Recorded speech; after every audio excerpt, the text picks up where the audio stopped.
Hello students, welcome to all of you Shiksha 360 CAP classes. Today we have to cover ABFM chapter number 1 part 3 that is basics of management. So in the previous session we have discussed regarding the directing. Clear? We have discussed regarding the directing and some of the other important points regarding that. Clear? Or basically we can say that basically there are four important components in the directing which we have already covered in the previous session. Now we have to be cover some of the questions regarding that as you are able to understand basically what are the different types of question which they will ask regarding the directing. Clear? Only theory portion we have covered in the last session regarding the directing, not any MCQ based question. Clear regarding the directing. Clear. So let's start our discussion today.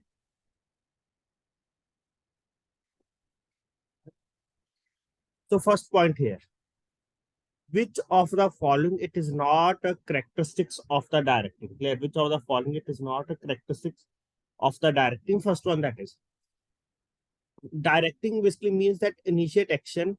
It is a continuous process, flows from top to bottom, ensuring order and discipline. So please tell fast what will be the correct answer here.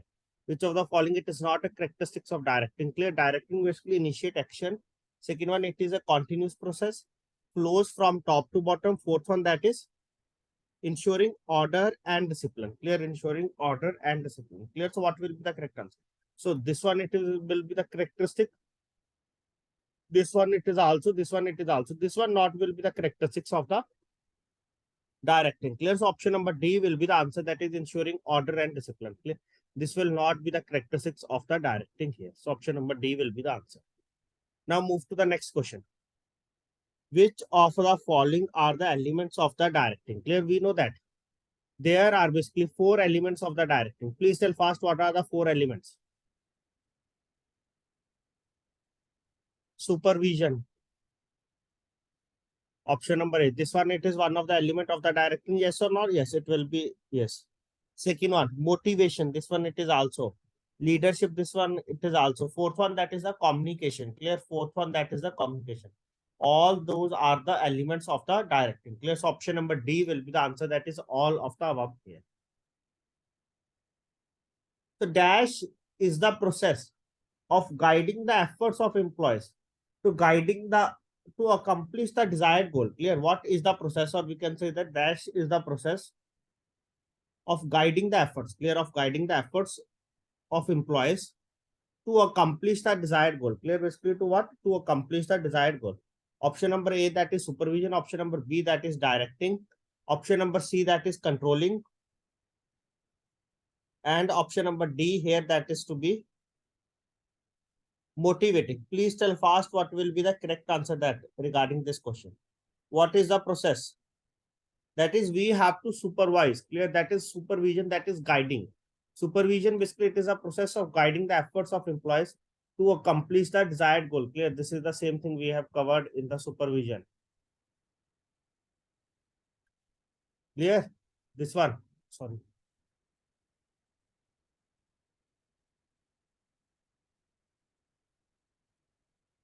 Okay, so basically like continuous monitoring and supervision of work basically assigned to the subordinates, basically it is also important for any organization. Clear? That is, we have to guide them to complete their work. So option number A will be the answer A, that is the supervision. Now move to the next point, that is next which we have to discuss in detail, and that is the next one, that is the controlling here. So let's start our discussion regarding that. So controlling. So proper controls are to be required. Clear? Basically proper controls are to be required to ensure that the actions taken by the management, clear, proper controls are to be required basically to ensure that the action taken by the management help in achievement of the organizational goals. Clear? Like what are the actions taken by the management, clear, that are helpful in achievement of organizational goals or not. So an effective controlling function, clear, an effective controlling function will always be preceded by proper planning. It is very important that the activities undertaken by the management remain on the right track. Clear? It is very important that the activities undertaken by the management basically remain on the right track and are in the line with the plans, targets, and objectives of the organization. Clear? And are in the line with the plans, targets, and the objectives of the organization. The control function here basically deals with the monitoring and measuring of the performances of the people and comparing them basically with the pre-decided standards and projections. Clear? So the control functions here, that is, deals with the monitoring and measuring of the performances of the people and comparing them basically with the pre-decided standards and projections. So this also involves a variance analysis and taking remedial measures for achieving the planned targets. Clear? And taking remedial measures. Clear? So the control function basically deals with what? Kindly remember that the control function basically deals with the monitoring and measuring of the performances of the people and comparing them. Clear? Like whatever we have standard, like within this much time, basically we have to cover this much work. Clear? So, and measuring of the performances and comparing them. Clear? And measuring of the performances and comparing them with the pre-decided standards and projections. So this also involves variance analysis and taking remedial measures for achieving the planned targets. Clear? And taking remedial measures basically for achieving the planned targets to be here. Further. So thus the controlling would necessarily involve course correction measures. Clear? So thus the controlling basically would necessarily involve course correction measures and alteration of plans wherever deviations are to be observed. Clear? And alteration of the plans wherever basically deviations are to be observed here. So controlling involves the following 4 steps. Clear? So what are the following 4 steps that are to be involved basically in the controlling here? So now let's discuss regarding that. First one, that is the establishing the performance standards. Clear? So under that first one which we have to discuss, that is establishing the performance standards. So controlling involves the following 4 steps. First one, that is establishing the performance standards. Second one, that is the measurement of the actual performance. Clear? Second one here, that is the measurement of the actual performance. Third one, that is the comparison. Clear? First one, we have to establish the performance standard. Second one, that is we have to measure the actual performance. Third one, we have to compare of the actual performance basically against the established standards. Clear? Comparison of the actual performance basically against the established standards. Fourth one, take the corrective actions basically to achieve the desired objectives. Clear? Fourth one, that is basically we have to take the corrective actions. Clear? Basically to achieve the desired objectives. Clear? So all these things are to be available here. Hope all of you are able to remember all these points. What are the 4 steps involved under that?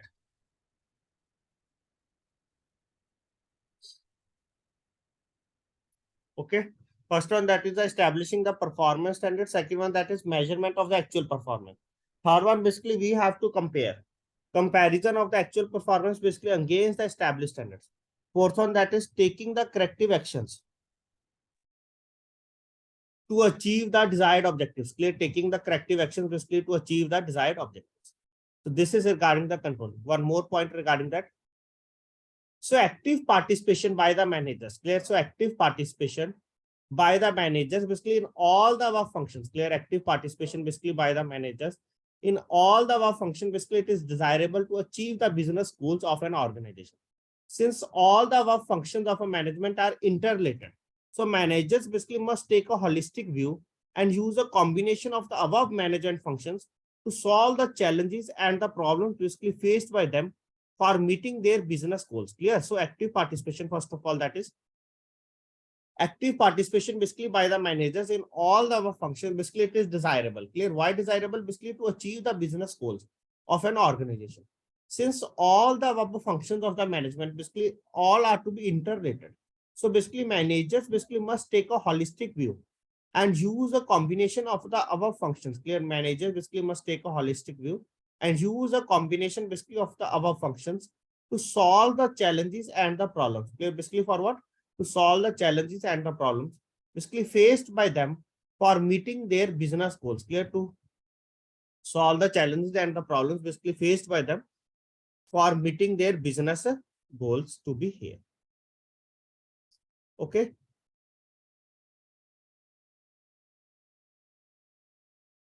So now we have to move to the next one here.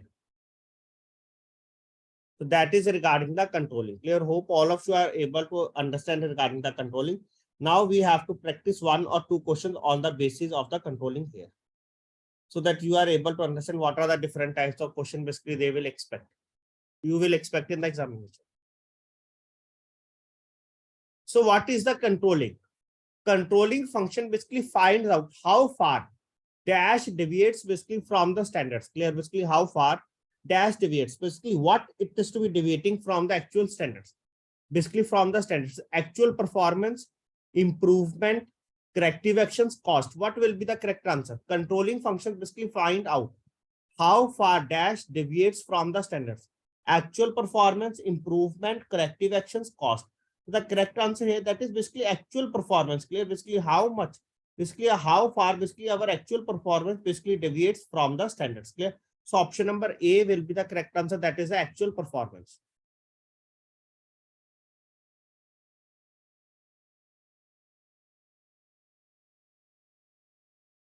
Deviates from the standards. Now move to the next one. Which of the following it is not the process of controlling? Clear? So now next point here which we have to understand, that is which of the following it is not the process of controlling to be here. Option number A, that is to be analyzing deviations. Second one, that is the integrate employee efforts. Third one, that is the taking corrective measures. Fourth one, that is the setting performance standards. Clear? Fourth one here, that is the setting up for performance standards. So please tell fast regarding that. What will be the correct answer under that? So analyzing deviation, basically it is one of the process. Integrate employees effort, this will not we have covered till now under the controlling. Taking corrective measure, this one it is also because if we are deviating from that. Setting performance standard, basically it is also under the controlling. Clear? So option number A, C and D, it is to be corrected, and option number B will not be the answer. Clear? Basically B will not be correct here, so option number B will be the answer. Okay, because they are asking which of the following, basically it is a process, not a process of the controlling. So option number B will be the answer. Now move to the next concept question. So the object element that aims at integrating group efforts to achieve the group objectives, basically it is called as, your simple question, that is the element. What it is to be known in the simple language, basically we can say that. Please try to answer. The element basically that aims at integrating group efforts. Just if like you are sitting in the examination and you are facing this question, clear? So what answer you will give here? Just from the simple theory, simple understanding of the word. The element basically that aims at integrating group efforts to achieve the group objectives. Basically it is called as option number A, that is coordination. Option number B, that is management. Option number C, that is the directing. Option number D, that is to be the cooperation here. So please tell fast what will be the correct answer under this option. That is basically we have to be coordinate. Clear? That is we have to be coordinate. After coordination, okay, basically that aims to basically integrating group efforts to achieve the group objectives. Clear? So coordination, it will be the answer here. So now next one, that is the importance of the management. Clear? Now next point which we have to cover here, that is the importance of the management. So I will give you basically these some of the points basically which you can go through that. Clear? We will cover with the help of the questions. Slides already shared in the group. Just there are few points you have to go through that. Clear? As there is nothing any typical in that. Just you can go through and we can cover in the next session basically in the form of the MCQs to be here. Now next point which we have to cover, that is very, very important for the examination point of view, that is management thoughts and approaches. Clear? This is very, very important for the examination point of view also. What it is, that is the management thoughts and to be the approaches to be here. So management practitioners, clear? Management practitioners and the academicians, clear, management practitioners and the academicians have been contributing to the theory and practice of management basically for more than a century now, and have come out basically with a variety of approaches to the management based on the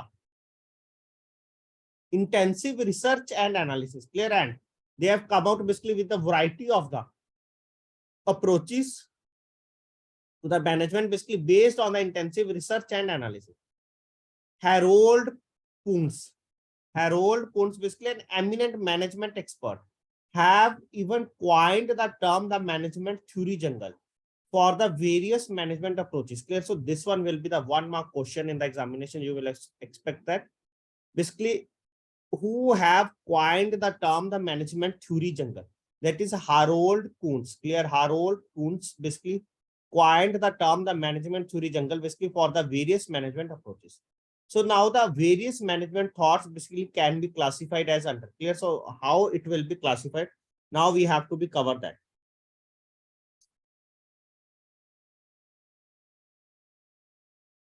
First one, that is classical or traditional school. Clear? Now we have to discuss the different theories. First one here, which we have to cover, that is regarding the classical or the traditional school to be here.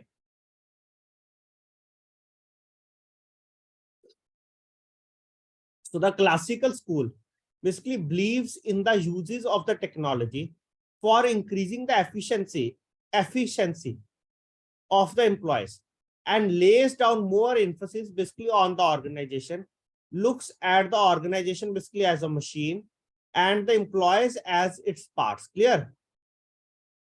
So how they will see that basically organization as a machine in the classical or traditional school?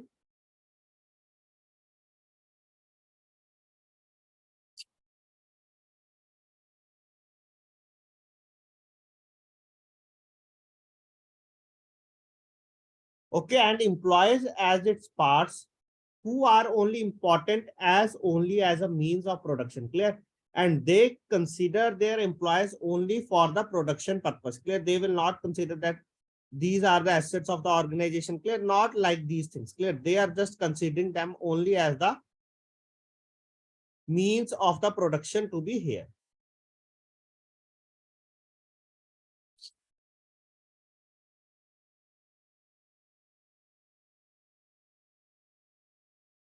So the salient features of the classical or traditional school includes. Clear? So what are the salient features basically of the classical or the traditional school includes basically having an integrated and centralized system. Clear?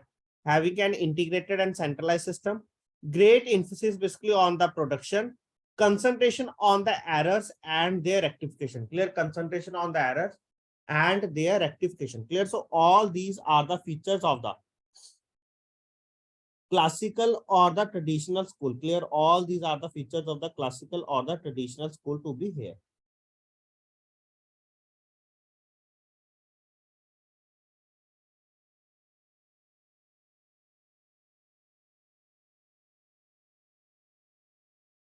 Okay.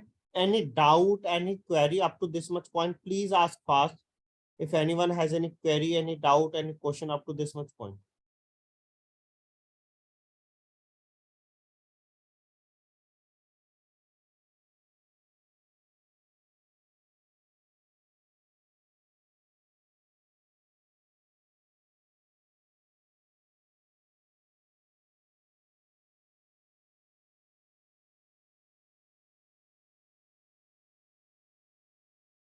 Further, that is assuming the employees continuity basically irrespective of the organizational changes. Clear? Assuming the employees continuity irrespective of the organizational changes. Fifth one, that is based on the accounting model. Clear? And this one basically it is based on the accounting model and gives equal weightage to different types of the jobs and employees. Clear? And basically it gives equal weightage basically to the different types of the jobs and employees. Clear? To the different types of the jobs and to the employees to be here.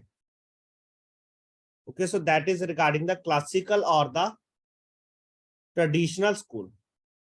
Next one, that is a neoclassical or the behavior school. Clear? Neoclassical or the behavior school. Clear? Kindly try to understand all these points. MCQs regarding that I will provide you in the group. Clear?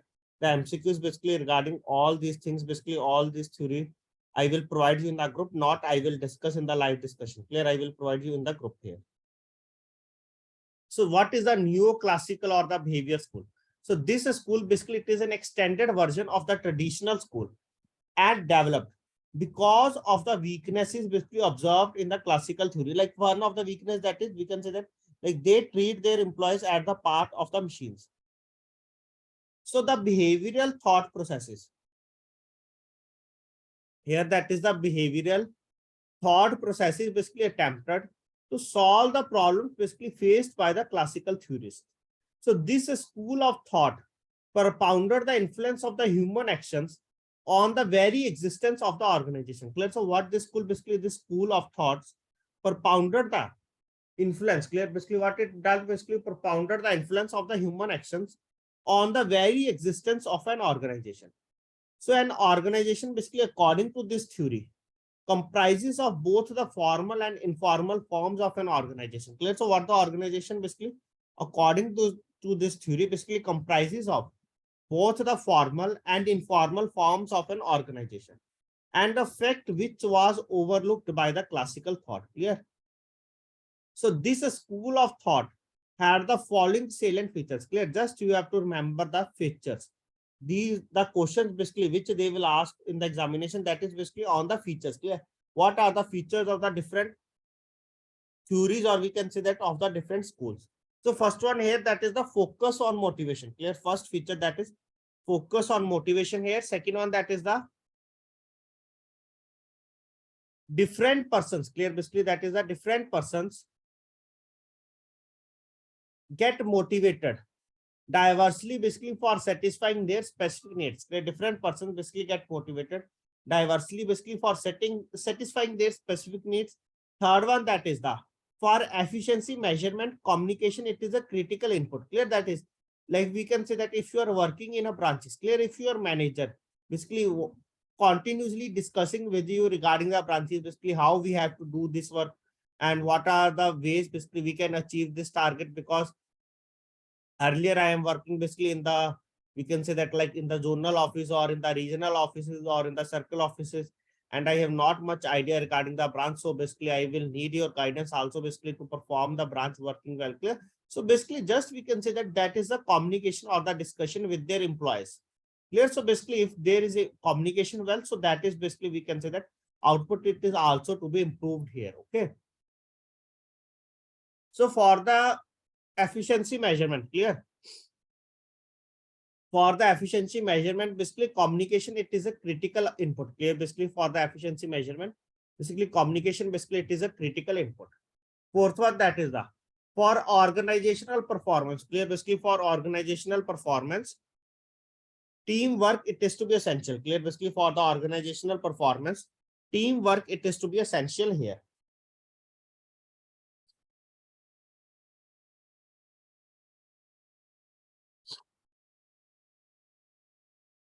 Fourth one, fifth one, that is the thoughts has two different perspectives. Clear? So here the thoughts has basically two different perspectives. First one, that is the human relation perspective. Second one, that is the psychological perspective. Clear? First one here, that is the human relation perspective. Second one, that is the psychological perspective. Clear? So this school of thought was also the originator of the Maslow's hierarchy of needs. Clear? So this school of thought was also the originator of Maslow's hierarchy of needs. Douglas McGregor X and Y theories and motivation hygiene theory. Clear? And motivation hygiene theory. Like all of you are preparing for the CAB, and basically students who have earlier also prepared for the CAB but not able to succeed, they are also aware regarding the ABM module C. ABM module C very well. Clear? In which basically we have discussed all these theories. Maslow hierarchy of needs, Douglas McGregor X and Y theory, motivation hygiene theory. Clear? All these theories we have already covered there. Okay, even I will share that video once again. In the videos also,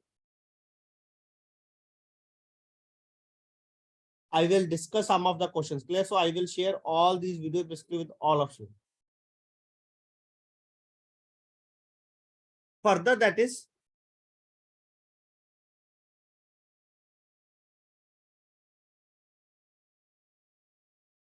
this is the Maslow hierarchy of needs. Clear? There are basically 5 needs from bottom to up. So first need here, that is the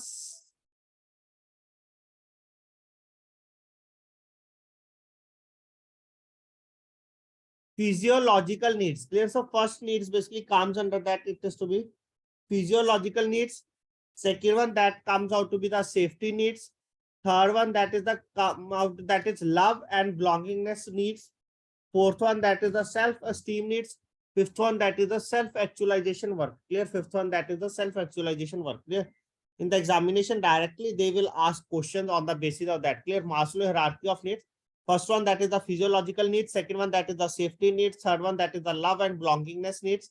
Fourth one, that is the self-esteem needs. Fifth one, that is the self-actualization needs.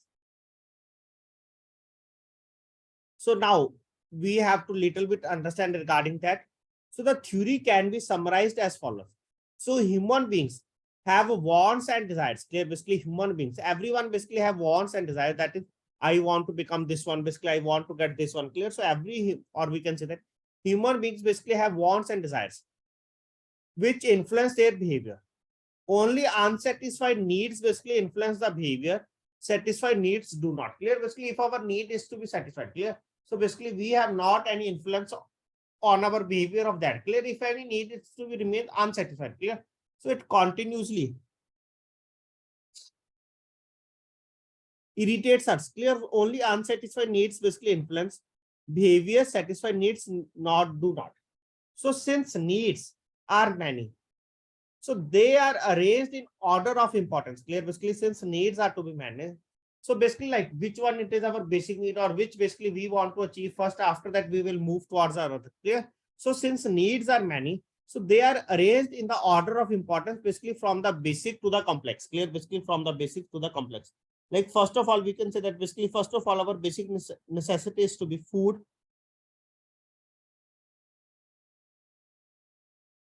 Okay, food, a house for the living. Clear? A cloth for the wear, that is roti, kapda or makan, like we can say that, like these are our basic needs, just we can say that here.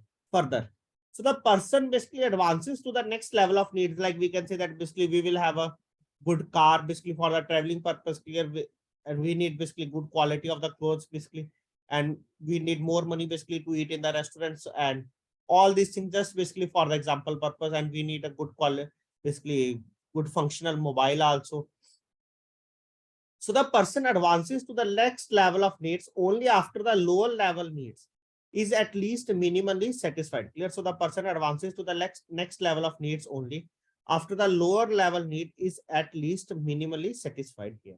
So the further the progress up the hierarchy, the more individually humanness and the physiological health a person will exhibit. Clear? So the further the progress up the hierarchy, the more individually humanness and the physiological health a person basically will exhibit here. Clear? So these are all related to the Maslow hierarchy of needs. Clear? So all these are to be related to the Maslow hierarchy of needs. So in this session, we have to be discussed up to this much point. In the next session, we will take some more points, that is Douglas McGregor's X and Y theory by assumptions, motivation hygiene theory.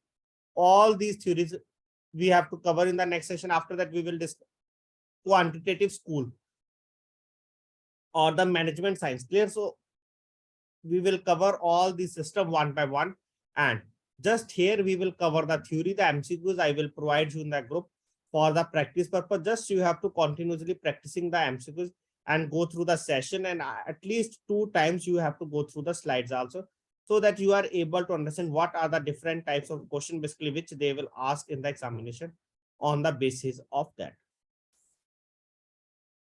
Okay. So thanks to all of you for joining this discussion. Hope all of you are able to understand what we have discussed in this session, along with the MCQs, what we have covered also. So thanks to all of you for joining this discussion. If anyone has any doubt and query, you can ask